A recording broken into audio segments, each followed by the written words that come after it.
Hi ಎಲ್ಲೋ ನಮಸ್ಕಾರ. ಇವತ್ತು ಸಿಂಪಲ್ಲಾಗಿ ಒಂದು ಸಾಂಬಾರು ಪುಡಿ ರೆಸಿಪಿ ನೋಡ್ಕೊಂಡು ಬರೋಣ ಬನ್ನಿ. ನಾನಿಲ್ಲಿ 1 kg ಧನಿಯಕ್ಕೆ ಬೇಕಾಗುವಷ್ಟು ಸಾಮಾನುಗಳನ್ನ ಬರ್ಕೊಂಡಿದ್ದೀನಿ. ನೀವು ಬೇಕಾದರೆ ಅದನ್ನು ಪಾಸ್ ಮಾಡಿ ನಿಧಾನವಾಗಿ ಓದ್ಕೋಬಹುದು.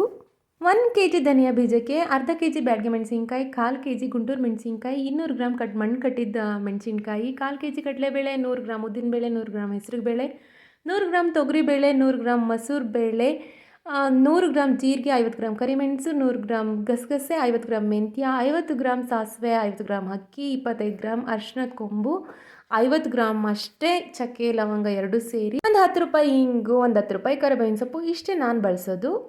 ಇದು ನಮ್ಮ ಅತ್ತೆಯವರು ನನಗೆ ಹೇಳ್ಕೊಟ್ಟಂಥ ರೆಸಿಪಿ. ಮೊದಲಿಗೆ ಕಡಲೆಬೇಳೆ ಹುರ್ಕೊಂಡಿದ್ದೀನಿ. ತುಂಬ ಹುರ್ಕೊಳ್ಳೋದು ಬೇಡ, ಅದು ಕಡಲೆಬೇಳೆ ಹಸಿ ವಾಸನೆ ಹೋಗಿ ಸ್ವಲ್ಪ ಘಮ ಬರೋ ಅಂಥದ್ದಲ್ಲಿರಲಿ. ಇಲ್ಲೊಂದು ಬಣ್ಣ ಚೇಂಜ್ ಆಗಿದ್ದರೆ ಸಾಕು. ಹಾಗೆ ಎಲ್ಲ ಬೇಳೆಗಳನ್ನೂ ಹುರ್ಕೊತೀನಿ. ಹಾಗೆ ಎಲ್ಲವನ್ನು ಒಂದಾದ ನಂತರ ಒಂದು ಮಧ್ಯಮ ಉರಿಯಲ್ಲಿ ಹುರ್ಕೊತಾ ಇದ್ದೀನಿ. ಮಸೂರು ಬೇಳೆ ಅಥವಾ ಮೈಸೂರು ಬೇಳೆ ಇದು ಸಾಂಬಾರಿಗೆ ಒಂದು ಥಿಕ್ನೆಸ್ ಕೊಡುತ್ತೆ. ನಾವಿಲ್ಲಿ ಹುರಿಗಡಲೆನ ಬಳಸ್ತಾ ಇಲ್ಲ, ಹಾಗಾಗಿ ನಮ್ಮನೇಲಿ 4 kg ಧನಿಯಾಕ್ಕೆ ಬೇಕಾಗುವಷ್ಟು ಸಾಮಗ್ರಿಗಳನ್ನ ಬಳಸ್ಕೊಂಡು ಸಾಂಬಾರು ಪುಡಿ ಮಾಡಿಸ್ಕೊತಾ ಇದ್ದೀನಿ. ಹಾಗಾಗಿ ಇದು ಜಾಸ್ತಿ ಅಂತ ಇದೆ. ಇದು ಕರಿಮೆಣಸು ಬಿಸಿ ಆದ ನಂತರ ಲವಂಗ ಸೇರಿಸ್ಕೊಂಡು, ಅದು ಬಿಸಿ ಆದ ನಂತರ ಚಕ್ಕೆ ಕೊನೆಯಲ್ಲಿ ಸೇರಿಸ್ಕೊಂಡು ಹುರ್ಕೊತಾ ಇದ್ದೀನಿ.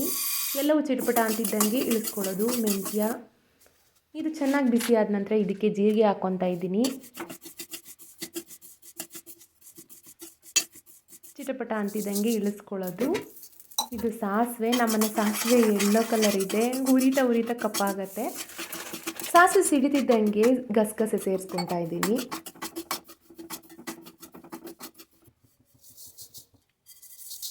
ಅಕ್ಕಿನ ಹುರ್ಕೊಂಡೆ. ನಾನು ಕೊನೆಯಲ್ಲಿ ಧನಿಯಾ ಹುರಿಯೋಕ್ಕೆ ಶುರು ಮಾಡಿಕೊಂಡೆ. ನೋಡಿ, ಧನಿಯಾ ಚೆನ್ನಾಗಿ ಒಣಗಿದ್ರೆ ಬೇಗನೆ ಹುರ್ಕೋಬೋದು. ಕರಿಬೇವಿನ ಸೊಪ್ಪು ತುಂಬ ಚೆನ್ನಾಗಿ ಒಣಗಿಲ್ಲ ಅಂತ ಬೇಜಾರೇ ಆಗಬೇಡಿ.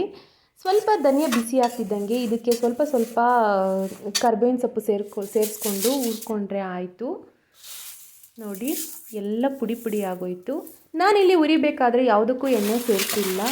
ಈ ಮೆಣಸಿನ್ಕಾಯಿ ಹುರ್ಕೋತಾ ಇದ್ದೀನಿ. ಮೆಣಸಿನ್ಕಾಯಿ ಉರಿಬೇಕಾದ್ರೆ ಎಣ್ಣೆ ಸೇರಿಸಿದ್ರೆ ಘಾಟ್ ಕಮ್ಮಿ ಆಗುತ್ತೆ ಅಂತಾರೆ, ಆದರೆ ನನಗೆ ಅದಷ್ಟು ಅನಿಸಲ್ಲ.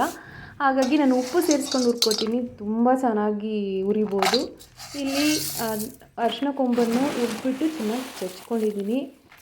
ಮೆಣಸಿನ್ಕಾಯಿ ಚೆನ್ನಾಗಿ ಪುಡಿ ಮಾಡಬೇಕಂದ್ರೆ ಯಾವುದಾದ್ರೂ ಒಂದು ಅಕ್ಕಿ ಬ್ಯಾಗಿಗೆ ಚೆನ್ನಾಗಿ ಹುರಿದಿರೋ ಮೆಣಸಿನ್ಕಾಯಿನ ಹಾಕ್ಬಿಟ್ಟು ಒಂದು ದೊಣ್ಣೆಲಿ ತಪ ಬಡಿದ್ರೆ ಪುಡಿ ಆಗುತ್ತೆ. ಇದರಿಂದ ಮಿಲ್ನವ್ರ ಕೈಲಿ ಬೈಸ್ಕೊಳ್ಳೋದು ತಪ್ಪುತ್ತೆ.